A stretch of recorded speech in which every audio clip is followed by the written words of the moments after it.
All right, so I'm going to answer a couple of the questions that were turned in, and hopefully they spark areas of curiosity for you as well. And then I also have another giveaway that I will explain in a moment.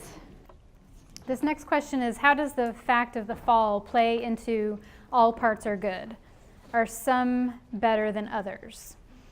And no, some parts are not better than others. They're all made in God's image, and every single part of your existence is given a God-given purpose. Every part of you has a God-given purpose. It's just about discovering what that God-given purpose is.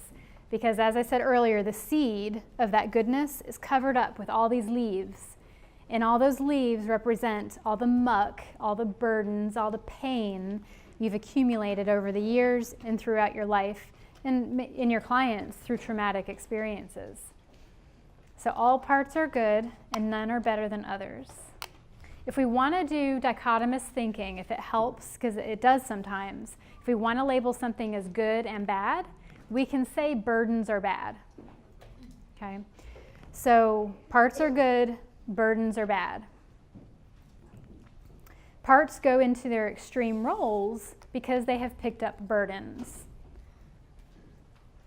So if I behave badly, it's because there's a part of me that's burdened.